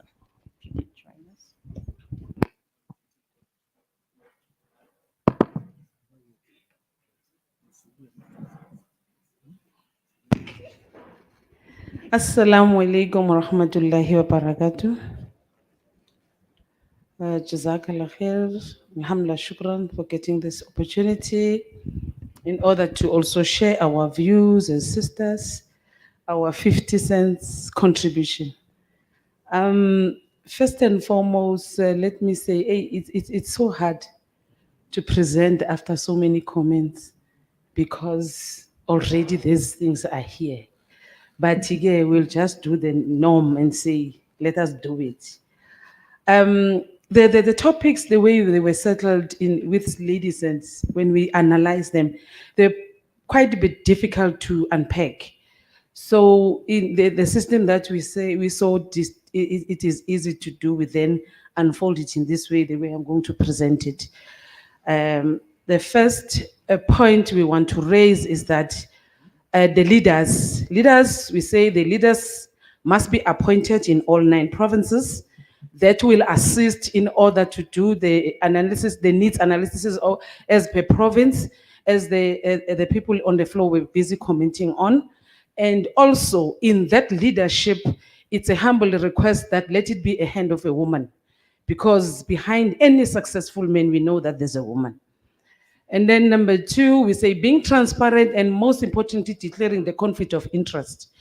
The transparency, we mean that all the leaders that will be in course should be able to declare and knowing whatever, like for instance, I'm just going to mention yesterday already there was like, there's a student that needs to benefit. Those are the kind we are saying, how do you come out with that? Who do you discuss it with? Because the leadership is there. We need to have our inputs so that we can say, yes, we agree. Even if we're not going to be satisfied, all of us, but giving a portion or a share, it's very important. Then implementing the PALC as per province, working smartly. They must make sure that those people who will be representing their the leaders in those the leaders who will be sitting in the national also form part of the leadership in their provinces so that they can be able to implement all the tasks when you're planning, you're organizing, you're coordinating, so that all their goals and plans can be very, very and turning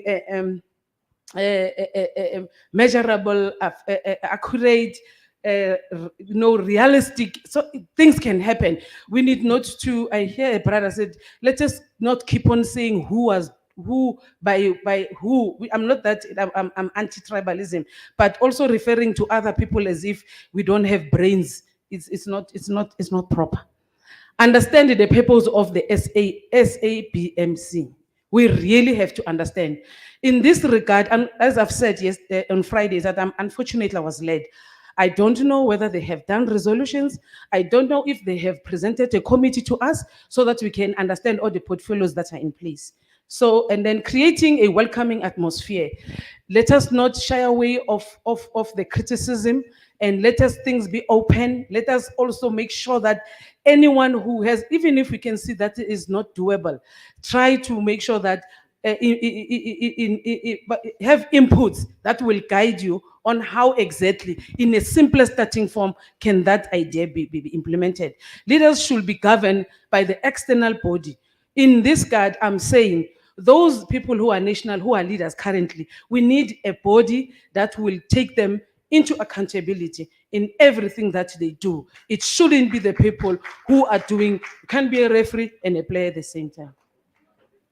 Economic model, we say it must be implementative, it must be accessible, meaning we cannot say we're going to be starting as they're saying, the brothers here, we have a long way to go. There's no long way. 2 years down the line is wasted. 2019, 2020, 2021. Whereas COVID has said you can communicate, there's a virtual. Why were we not using those platforms? It's late, let's move. We have to implement them, and they must be implementative, and they must be accessible to those people who need those assistance. And also the starting point is to address the current issues that we have. Somebody is being there selling, having a small business for quite some 5 years. The person cannot grow. The reason is because it's a hand-to-mouth living. And whenever he's dining the profit, he had to take care of the family. So how do we take that person on a hand and make sure that we we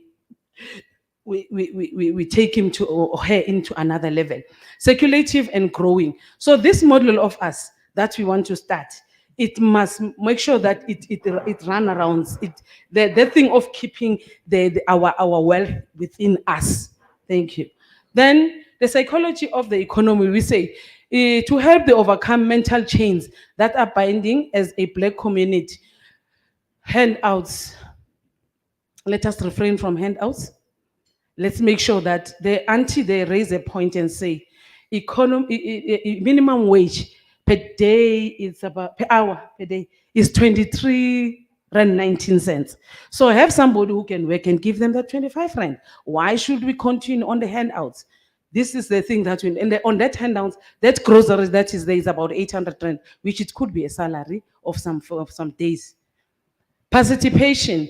We say little goes a long way. The contributions should start at a low income system. Whoever, whatever you earn, let us have that thing in our hearts and say, as much as I'm not earning, I'm going to contribute a 20 rand in a month that will go to that bag to make sure that we are moving forward. You know, I always listen I'm always listening to Radio Islam, the channel, I think it's 826. You know, when they do pledges, you will feel ashamed on yourself that you've never even pledged somewhere and you are having a stable income. An old person can phone, I'm earning a pension, I'm not yet paid, but I'm going to pay 200 rand. Ask yourself, with the thousands that you are getting monthly, what are you doing? Then we must also earn your place. Don't have your pride. You know, I always say I'm Black and I'm popular Black. And by popular demand, I'm proud of being Black. And I will be Black and nobody's going to change my Black in me. But the thing is, this is my place and I'm going to earn it. Social corporate responsibilities. SABMC leadership needs to gather the data in order to best allocate the resources provided through the social corporate responsibility initiative. Meaning, we've got a lot of people who knows about this, who are well and training in technology, like the form that we're filling when we come here. That form can be extended in putting more questions, asking you, maybe we start by income, which rate, from 0 to 1,000, from who? That's how we're going to be collecting data. And then we know that we've got this people, we've got that people, how now are we structurizing? Already established individuals needs to be constantly updated with the database to best assist in allocating resources. We got our own Black brothers and sisters that get business that are booming and running. We need those people to come forward. Let's leave the other groups. Let's talk about us, that we are here, that you've got that business. What are you going to assist? How are you going to assist in making sure? Some of there's a cut fund that will be touched by my sister. We should now try and divert we know that I'm not destroying what is here, but in order to improve our system, let all the people who are paying zakat that side come and put in this bag so that we can now be having a way forward. The SCR should also have a sense of longevity, which means it must last long. We cannot say this thing, we don't want to come here the next year. We said, no, we couldn't find a sponsor, or else we can even donate as much as 35 rand a month, and should also be known to be payable and profit share.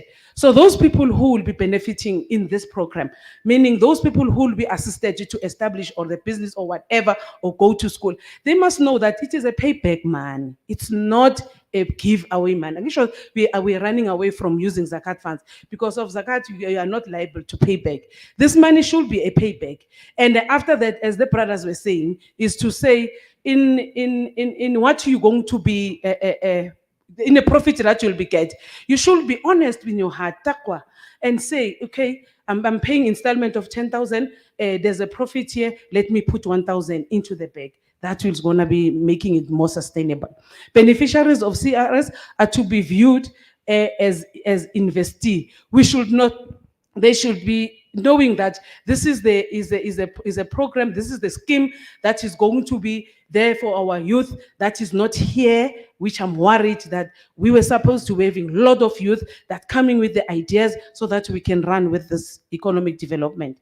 Leverage, we say SAPMC should maintain law and order systems prepared by legal teams. We've got attorneys here. They can draft those people, identify or volunteered through the data that will be gathered. We'll be knowing who are those, and we approach them in drafting documents that are binding documents for stakeholders involved. If you are saying, I'm coming to donate 1 million in this fund, don't come in 3 months and say, because of you didn't give me it, then I'm taking it, my money. You'll not get it. You'll wait until the time is right, but you're not going to get it by the time you want it. So those are the things that we need to do. Coming to the questions now, type of thinking of individual and collective in contributing to a sustainable plan. Importance of having an implementable plan of economic plan is to have this economic growth, is to make sure that our lives are healthy living, is to make sure that we alleviate poverty, and so the crime reduction. Type of thinking of individual and collective in contributing to a sustainable plan. Existing modelers is how to improve by intensifying strong partnership, damage control by implementing ERP, economic recovery plan. And how to build the new ones is to implement resource mobilization strategy using data collected and continuously updated. Willing or having voluntary business institution, house income, individual stable income as low as minimum wage recipient, donors and funders. Type of thinking of individual and collective in contributing to a sustainability plan is current issues contributing to the lack of economic development and solutions. We're saying COVID-19 that recently sharpened the unemployment curve. In order to have a solution, we say more entrepreneurs will, with full entrepreneurship skills should be able to apply all the factors of production in place. Those resources that will be there. Secondly, the lack of trust is the one that also it makes us to work back. Now we say we need to have this mass system that is open, that will open up all the things in terms of we should not thumbsuck that, Mara, if we give you, are you going to be able to sustain this business is going to be there tomorrow? We need not to hesitate. We need to be sure that we are investing on a proper a business or that person we assisting, we're going to get back. And inequalities, we say at least there will be decent jobs. So by this, we know that maybe people will be starting by sweeping, but these things must grow. People must now be able to be cashiers, to be supervisors, to be retail managers, to grow in the whole and retail sector, so that they can be very making it grow, because of the wholesale and retail sector is one a sector that is growing fast, also that is able to employ a lot of people than the government sector. Lack of information, adverts on media platforms, including local radios. The SABC must create a very good website that is going to be able for people to get information, all this, especially all this presentation, if possible, to be also go and drop there. People must go on it and see that really there is a progressive in this in coming year. It's no use to travel from Eastern Cape, Quebec, and come here and waste time and not knowing why you are here. Entitlement, am I right? Yes. We also, as our Black people, we should stop in this thing. We should stop to be feeling always entitled that I must be given. You also have to make that you full participate in this program with whatever little that you have. Like for instance, we say those people, those youth that are there at home, we're supposed to be here instead of using the people who are giving us food in the tables. We should have said, let them come, let them clean the tables, let them do this. Let's let us know that this is what we need to take care of ourselves. And then discrimination, we know, I just said no status, I don't want to go further. Supporting outside business, it's local business that we need to support. In what we're going to be doing, we need to make sure that on that spaza shop that we are building, we must also go and buy there. And we should also be able that the demarcation, the plan where the spaza, is it accessible of how many Muslims? We should know how to analyze and see how many customers are going there and out, so that we can be able to see that are we really investing in a right direction. Methods of training and reproducing entrepreneurs. We say, first let us do our skill audit, because currently we don't know who exactly is got entrepreneurial skills that can happen. Because I feel good, when I analyze, I'm sorry, it's me. When I analyze is that seeing somebody running a business that is successful, it was not done yesterday. And it took him, he ran through flaws and challenges for him to be there. But looking at him, you think that that person has got an entrepreneurship skills, only to find that he was assisted by many things, and people were trying, but then to get the right people who knows how to implement, who knows how to use for the factors of production, then it's going to be very easy for us that the same person will always to analyze. Akhona nokuzi analyzer isort analysis yakhe ukuthi, okay, when it comes to this, I've got the strength or I don't. Well, these are my weaknesses. This is my opportunity or it's not. So those are the things that we need to do. The skills audit as per our entrepreneurs is based on that way. Now we need to apply for SITA's funds through organizations that are having access currently, like the organizations that I'm running in HIV. We have that getting those trainings of HWCTA that are given to us. So in that way, I can maybe divert and say, now I want entrepreneurship courses, so that I can take people in my communities. They must go and do those skills and come back and implement. That's another option. Analysis on long future viable economic ventures, which means the entrepreneurs that we will be using, they should be able to make sure that this business or whatever venture that they are starting is the venture that is there now, is here and is going there, not somebody that end up there, then you want to go and invest it. As you can see that it has failed and there's nothing that you can do. Education and role in encouraging economic development. I'm saying the Islamically Sharia compliance business laws, permissible and impermissible, Islamic studies, ethics, honesty, and integrity. Really, in this one, as Muslims, remember we will be taking out of our pockets in starting the scheme. We must start our own scheme there that we will be doing monthly for the coming 365 days. Then when this conference come and sit, it's now we have already done our trainings with our entrepreneurs. We have identified them. The leaders, the shuras that will be involved will be updating us. We are here now, we are there now. Probably quarterly meetings will be sitting virtually because we don't have to travel. The COVID has teach us very many ways of doing things.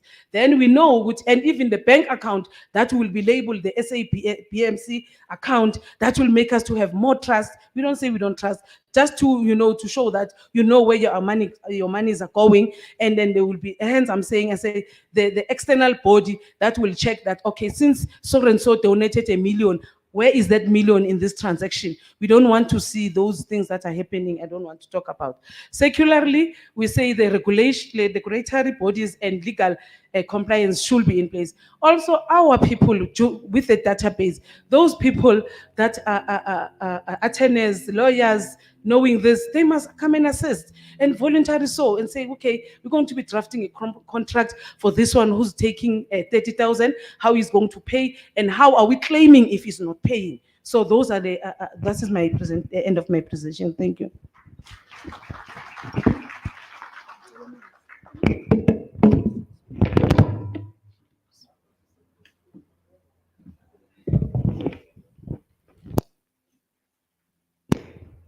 Thank you, sis. Thank you for that. I hope you took quite a number of notes.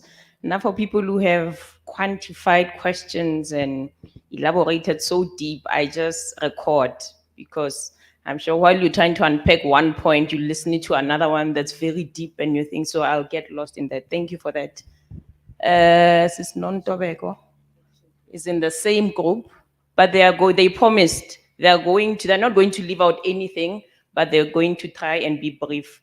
Please note that I think we need to take a breather a bit. So if it won't be too much to ask, quarter to, if you'd like to stretch, I don't know. You can criticize. I get a little constructive criticism. I'm short, but I can take it. If you think you can still take one more, then we can push till they're done, and then we come back after tea. So we have the two sisters who are going to share, but be brief, not leave out anything. And then we take a tea break. Will that work? Ke a leboha.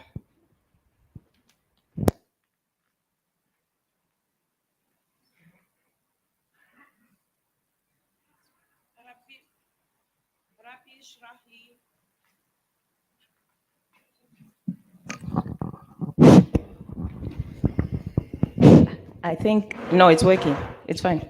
I think you need to do something like mic check 1 2 1 2. That's when it works. ربي اشرح لي ويسر لي أمري واحلل عقدة من لساني يفقهوا قولي. Ukuthula nezibusiso zikaMdali kube kini nonke. I will be adding on some of the points we deliberated on yesterday. And among the highlight of it is that we need to create a Baitul Mal of our lifetime. Now, often when we go out and do dawah, we say to people, Islam has solutions for everything. So now my question is, seated here today, what happens to those solutions when we are now Muslims? Now, the creation of a Baitul Mal. How do we create the Baitul Mal of our lifetime? Now, starting by zakat, by us, for us, in order to achieve economic development. How many of us actually pay zakat? And the question again is, how many of us qualify to pay zakat? How do we then come to a point where we qualify for zakat and then we pay zakat? Through mentorship programs. Today, I would like to urge all of you to go out there and adopt one person, one young person. Adopt that person and say, you know what, I'm going to teach you. If you're doing farming like Babu Aslam, adopt that one youth and teach them farming. If you are in any field that you are in, adopt that one person and train that person. Mentor that person. Again, in order for us to achieve the Baitul Mal of our lifetime, we need to do skills audit. Now, we often complain and say, hi, colors bayasivalela ngaphandle, hey, Indians bayasivalela ngaphandle. How many of us know our own doctors? We have doctors. How many of us know our own accountants? How many of us know our own business people? We go back, we get to know each other. If there's somebody who has a baker, I must know that person who has a baker so that I go and buy my bread there. If there's someone among us who's a doctor, I must know ukuthi uhlalaphi lo doctor. I go to that doctor, support their business. Because it's not only helpful to that person, but it's also helpful to us. We get to go to a person who speaks our language and shares the same religion as us. Moving forward, in also achieving the Baitul Mal, we need to do away with dependency by understanding that we are interdependent. By interdependent, we go back to the Quran. I get it, we always go to people and we say, Islam has solutions for everything. Allah subhanahu wa ta'ala in the Quran says, I have created you in different nations and tribes so that you can learn from each other. So what do? We then learn from each other. We learn from each other and then we adopt the musharaba and the mudaraba approach. In that way, we are enhancing ourselves and also getting to learn from each other. I would also like to urge our fellow Indian brothers to today, can you please learn just one Zulu word or one Sotho word or any word which is an indigenous language, because that there makes us learn from each other. A majority of our Muslim brothers, black Muslim brothers, know how to speak Urdu. But a majority of you guys don't know how to speak even isiZulu. Going back to the attainment of a Baitul Mal of our lifetime, we need to work together. We need to understand each other. We need to support each other in order for us to one day attain this Baitul Mal. Shukran. Assalamu alaikum.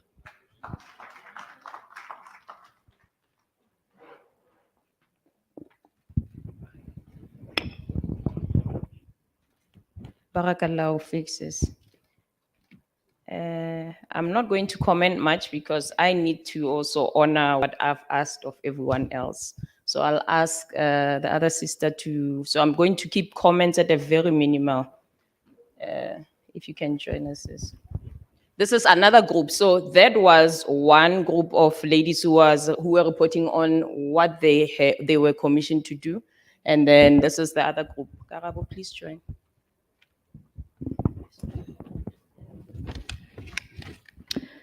Ka lebitso la Allah, Mmupia Musa, ena ya lereko. Kgotso ha ebe le batho?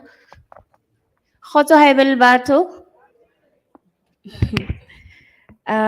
Ke tlo ba mokgutshwanyane, jwalo ka monna boss. I'm going to be so short because my colleagues have taken most of the points that we were going to say, regardless.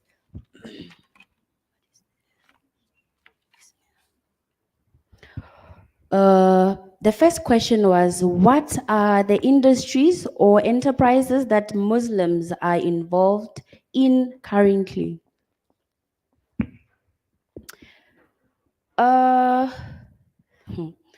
We have tailors, we have like your teachers, we have lawyers here and there, we have entrepreneurship, your food industries. That is where most of us are actively involved. The second question is, what are the possibilities of partnerships? Who should partner with who for what purposes? Sister. Okay. Assalamu alaikum wa rahmatullahi wa barakatuh. Okay, my name is Zakira. You can address me as Karaba also, it's okay. Okay, so from what we did from our group, we decided to focus on ourselves as Black South African Muslims. Because like as the first question was saying, what are the industries, the enterprises that Muslims are currently involved in?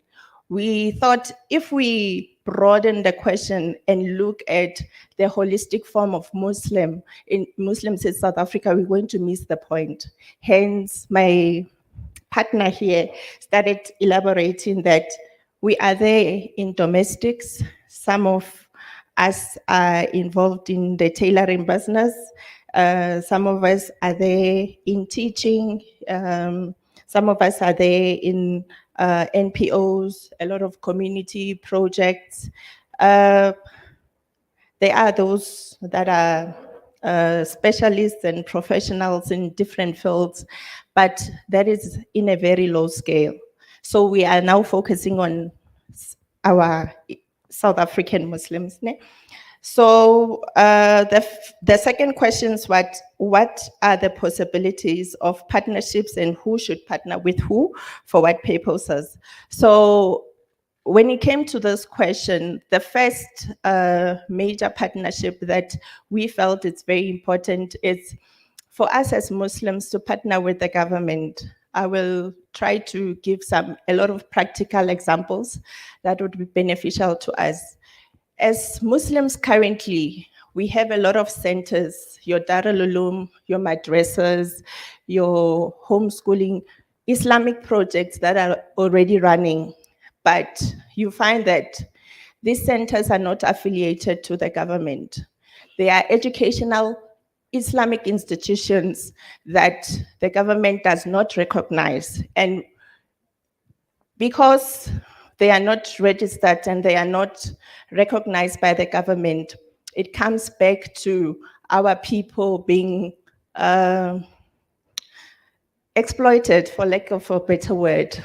because as an educational institution, for example, the Department of Education needs to provide the center with a subsidy whereby people who work for that center can be able to earn a decent living.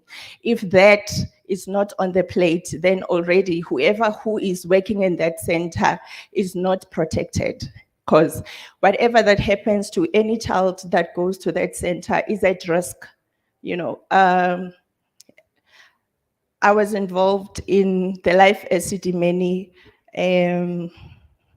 case a while ago, and one of the questions that people kept on asking was, how were people moved to unregistered centers that were not complying with the government? And as Muslims, we have these organizations, we have the centers, there's a lot of them. So we need to start there, make sure that we are compliant with the rules, the norms and standards and the regulations of this country. If we say that we want to see ourselves moving forward as people who are South Africans, as people who are Muslims. Coming back also to the institution of learning, which is educational institutions, you find people who come from very far around the African continent. Some come from, you know, not around here. They will come here and open up schools, and they will affiliate themselves with the government. They will be able to register the schools, and the schools will be running very well, and they'll be able to get all the funding that is there for them to operate those schools. So what I want to plead to us as Muslims is to make sure that we do partner with the government, we do what is expected for us so that our people can be able to benefit well from what the government is able to provide. We also need to partner up with existing NGOs that are already providing services that can be beneficial to us. As Muslims that are already running businesses, we need to partner and be of support to each other and see what is it that you can be able to provide. As a Muslim woman that is running an ECD center, there's a lot of services that my center needs. I need to partner with other Muslim brothers and sisters that can be able to be suppliers for the current business that I am running. Instead of us opening a lot of different ECD centers around our communities, we need to look at the existing businesses and try to analyze and assess how can you be a supplier to the existing structures or businesses, or even the existing NPOs that are already existing within our communities. So for these questions, just to wrap up this question, I'd like us as Muslim, especially as South African Muslim, to have that opportunistic eye. When you get into a community, when you go back to your communities, have that eye to say, what is it that is missing in this community? And as a person who comes from this conference, as a person who is a Black Muslim in this country, you should be the answer to the problem that is there in your community. I walked into a community of Lenasia South in 2015, and my child was just 3 months old. I was worried where my child is going to attend a daycare center. There was no daycares there. The daycares that were there were Indian owned, and they only open up at 9 a.m. and then they close at 12 p.m. As a woman, I work from 7 to 4, and I had to address that need. I walked into the community and I started my own NGO. As a Muslim woman, I understood that there are a lot of other women that are frustrated like myself. So we need to have that mind that when you see a problem, you create a solution for that problem. You know, we need to shift from that mentality of seeing problems and then just announcing and talking and talking. We need to be people who produce results. I mean, it's been questioning. Okay. So, our question for number 3 says, how do we seriously include women in facilitating economic growth? How do we seriously include women in facilitating economic growth? I think this one, as a group, we decided we are going to throw this question back to the brothers and the rest of this conference, because it's an open question that still needs to be debated. There's a lot of things that our sisters are subjected to. As a Muslim woman, I understand the struggles that a lot of sisters are going through, that it's very, very difficult for, they might have ideas, they might have plans, but it's very, very difficult for them to implement. So going back in your homes, in your communities, you need to then reflect back on this question. What is it that can be done so that you can be able to enable the woman in your life, the woman in your family, the woman in your communities to be included in the economic growth of this country?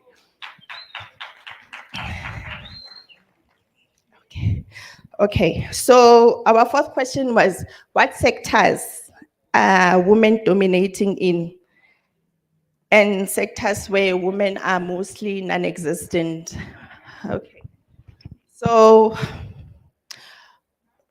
remember, we are focusing on this community of us as Black Muslim South African women. So we said there are women, Black Muslim women representative in the health department. There are a little bit of representation in NPOs, in community program, in community projects, in teaching, in social welfare issues, but we are lacking when it comes to agriculture.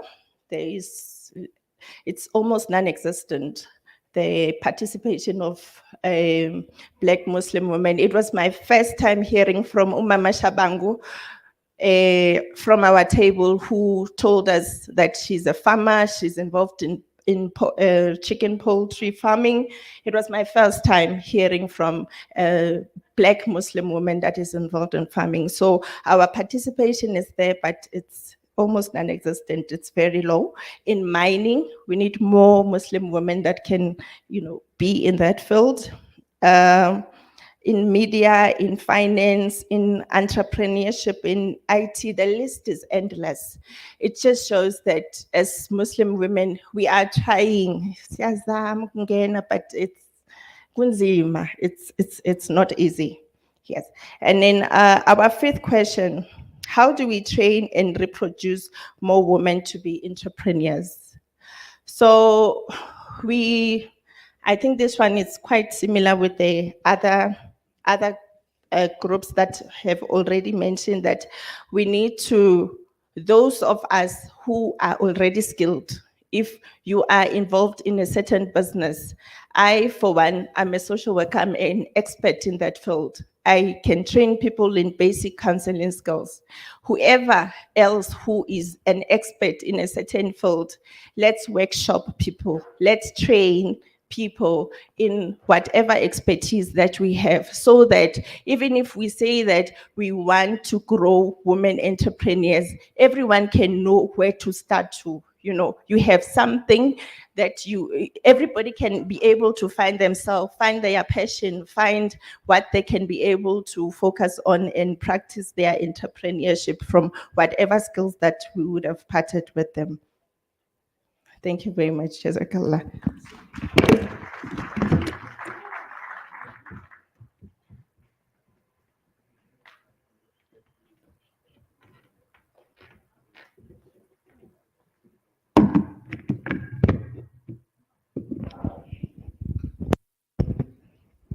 Okay, Jazakallah khair. As we promised, we said we will break at 11, and the sisters honored their word because we agreed from the suggestions that we're going to break at 11. But the time right now is 10:53, and I think if we are going to now want to have comments or additions to that, it's going to take us beyond 11 o'clock. So if I can ask that whatever comments or questions you've got, if you can reserve those probably for when we come back for about 15 minutes, then you'll be allowed that. And be warned, if you start your own topic, you will be humbly cut. With all due respect. So we shall take a break now. Oh, yeah, it's supposed to be 15 minutes. So 10 past. I'm tempted to say 5 past, actually. If we can make it 5 past, I would highly appreciate that. Jazakallah khair.